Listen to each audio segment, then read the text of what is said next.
guys, it's Justine here from I Should Read That, and today I'm going to do a October/off-the-grid readathon TBR. So if you missed my announcement video, I'm actually co-hosting a readathon with one of my bestest bookish pals, Shanna from Bionic Bookworm. We're going to be doing this off-the-grid readathon. Basically, no phones, no social media, just reading. It's an attempt to kind of concentrate, which we've been having some trouble with lately, quite frankly. The whole goal of the readathon is to read as much as possible, to not get distracted, and to just power through some amazing books. So it's going to be 3 days long, starting on Friday the 12th and going through until Sunday. So go ahead and click on that link for more information, and also Shanna and I have both written blog posts about it. And this is taking place in October. It's currently, God, what is it, the 7th of October? So I'm a little bit late with the TBR just for the month in general, but I thought I would combine these two.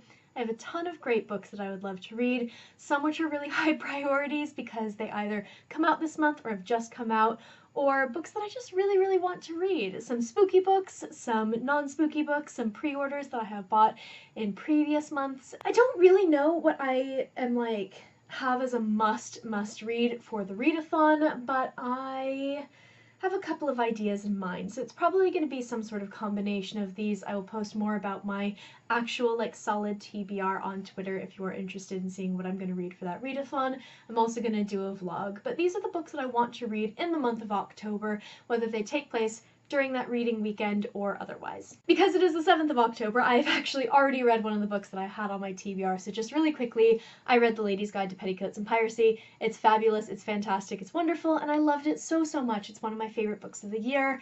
I will talk about this more in my October wrap-up, so tune into that when it shows up. But I think my main priorities are books that either have just come out or will come out in this month. So I have 3 books that are brand new or are going to be released soon, and I think these are my top priorities. I really want to get these ones in particular done this month. The first one, which I think is a top priority for everyone, is Muse of Nightmares by Laini Taylor. This is, of course, the follow-up. I believe it's the concluding book in this duology, the Strange the Dreamer duology, and guys, I don't know. I love Strange the Dreamer, and I'm a little bit nervous to read this one. So, okay. I read Strange the Dreamer last year, which is a beautiful book inside and out. It's just it's so gorgeous and wonderful. I absolutely adored it, but I think that I was in the exact correct mood to read it. It's a little bit of a sort of flowery book in a lot of ways. It does feature an insta-love relationship, which I'm not hugely keen on, but really, really worked. And I'm hoping that I'm going to love this one as much, but I know that it happened to have been the right book at the right time. I've also read Daughter of Smoke and Bone, which is her very famous book, the book that kind of launched her into popularity, and I didn't like it. I read that after Strange the Dreamer, so this is going to be the 3rd Laini Taylor book that I read. I loved one, I didn't love another. I'm confident I'm going to like this, but I don't know, we'll see. Again, because it is a week into the month, I am currently reading one of the books on my TBR. So this is Saw Kill Girls by Claire Legrand. I had started reading a copy from the publisher, which was spiral bound, which was really cool, and my actual copy of the book, my pre-order, came in today, so I am currently reading the actual physical copy, but I've only just started reading this copy. I'm about halfway through. It's a spooky book. It's really, really great. I'm loving it so far, but it's really weird in a lot of ways. There's some things that are a little bit too cheesy for my taste, but I'm just kind of taking it as it comes because it's just a fun book. So just to talk about this very, very briefly, Saw Kill Girls is about an island called Sawkill Rock, which is just off the east coast of the US, that is sort of not terribly secluded, but it's very much kind of a we look after our own type community, and we have a girl and her family that move onto the island after a tragedy. This girl's name is Marion. She has a sister named Charlotte, and Charlotte becomes kind of tangled up with the sort of queen bee popular type girl named Val, who is the daughter of one of the very rich families on the island. And we have a girl named Zoe as well, who's sort of the outcast. She's the daughter of the kind of local police chief or the police sheriff. And something is going on here. Something is happening in the background. Girls have been going missing for decades, and there's some kind of sort of local legend about a creature named the Collector, which is killing off these women. So of course things kind of get kicked into gear when all of these girls come together. This is definitely sort of qualifies as a spooky book for October. I have two more new books, new releases, like Muse of Nightmares. I'm not sure when these come out, but they are in October.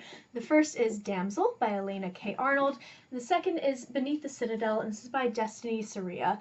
So Damsel is a kind of tackling of the just kind of every fairy tale where these women are rescued by these princes and it basically seals their destiny.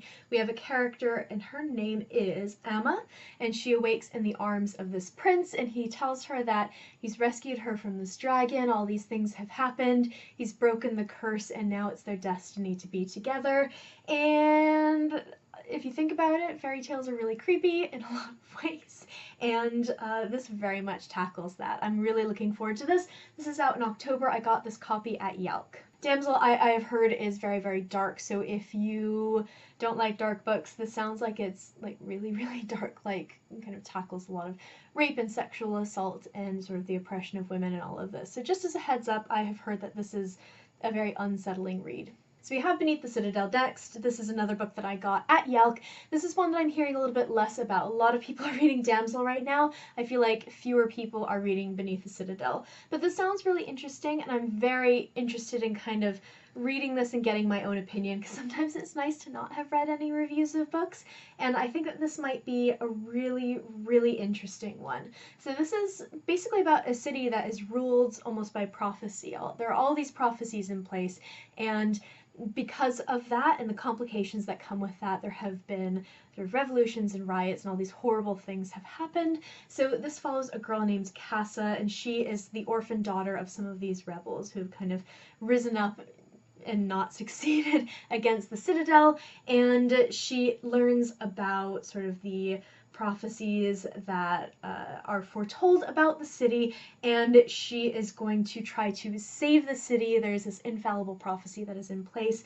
This sounds really weird and interesting, and I like the idea of tackling prophecy in fantasy, because it's kind of this woo type of thing that is sort of there and present, but no one really breaks down very much. So this sounds really, really interesting to me.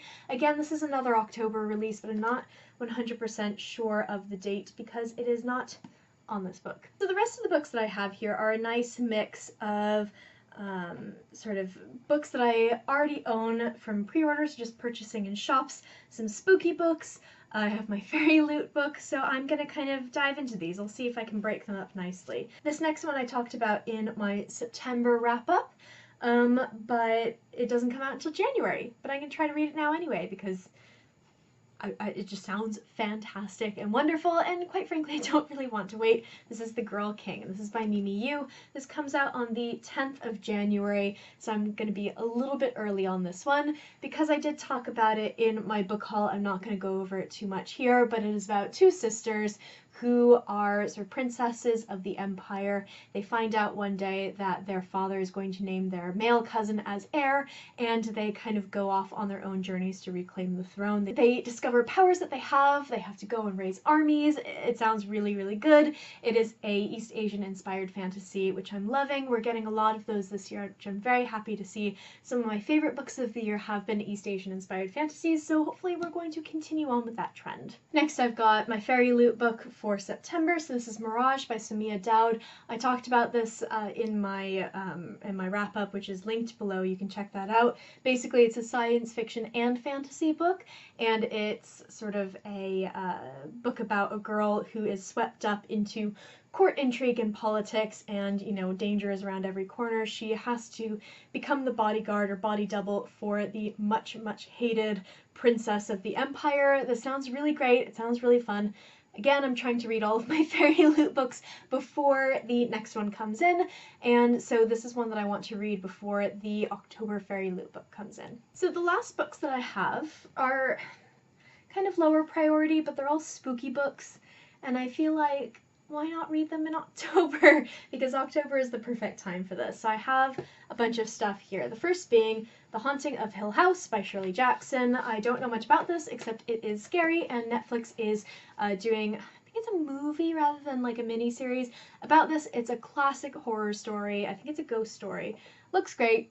I've never read Shirley Jackson before, other than like The Lottery, which like every American high school student has to read in high school. So I'm very, very interested in this. It's probably going to scare the crap out of me. Next, I have The Dark Descent of Elizabeth Frankenstein by Kiersten White. You may recognize that name from the Vlad the Impaler retellings, the like gender-bent Vlad the Impaler books. I've not read them. I've not read any of her books yet. I am very much looking forward to this. It's the 200th anniversary of the publication of Frankenstein this year. I don't know anything about this one. It's a gender-bent Frankenstein, so I mean, this obviously sounds great. The next book that I have is Price Guide to the Occult. Again, I talked about this already in my September book haul. It's a witchy book, it's a YA book. I've not read her previous book, which is The Strange and Beautiful Sorrows of Ava Lavender, which is such a mouthful to say. I know that people really love that one and maybe love this one a little bit less, but since I haven't read that, I'm going to give this one a try. I've not read many witchy books at all, and so I'm really excited for this. And then a book that is maybe not traditionally spooky is Sadie by Courtney Summers. This, again, I talk about in my previous book haul. A lot of books that I got in September I'm going to try to read in October. This basically is a contemporary novel about a girl who's trying to hunt down her sister's killer and a radio DJ who hears about her sister's story and starts a true crime podcast about it. Looks great. Looks like my exact kind of thing. I love true crime podcasts. I'm going to love this book. I just know it. So I completely missed a book that I was fully intending to have in that stack of 4 spooky books. It was hiding. I've been piling my books on top of it. This is The Corset by Laura Purcell. Again, talk about it in my previous video, but this is the next book by the woman who wrote The Silent Companions, which scared the crap out of me, and I love it's Victorian Gothic fiction, and I am just like 100% here for anything that Laura Purcell writes. Hopefully this one won't scare me quite as badly as her last one did, but I have a feeling that I'm scared of everything, so it probably will. So that's it for my October TBR. That is 1, 2, 3, 4, 5, 6, 7, 8, 9, 10, 11 books, but one of them I am almost halfway done with. Technically it's 12 books because I've finished Lady's Guide to Petticoats and Piracy. That's about how many books I read in a given month, but I am really bad at sticking to a TBR. I'm really bad at sticking to a reading schedule. I'm hoping that this readathon works out well for me. I'm looking at these stacks of books. I'm probably going to read Muse of Nightmares if I don't read it before the readathon, which is entirely possible. I think that's going to be my next book after Sawkill Girls.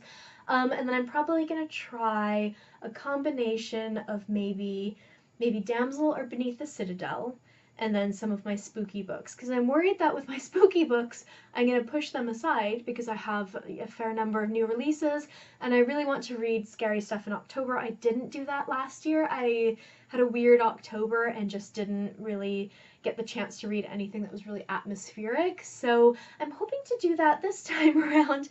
I have just this incredible wealth of amazing books to choose from, and that's one of the reasons that I did this TBR. I feel like I have a lot of great stuff to read and I want to keep myself on track a little bit better. So I think that my priorities are Muse of Nightmares, Sawkill Girls, Damsel, and Beneath the Citadel, and then Mirage as well because that's a Fairy Loot book. So we'll see how this goes. So in the comments below, let me know if you have read any of these books, if you have any of these books on your TBRs for October, if you are also terrible at sticking to TBRs. I know there are dozens of us, so let me know because it'll make me feel better.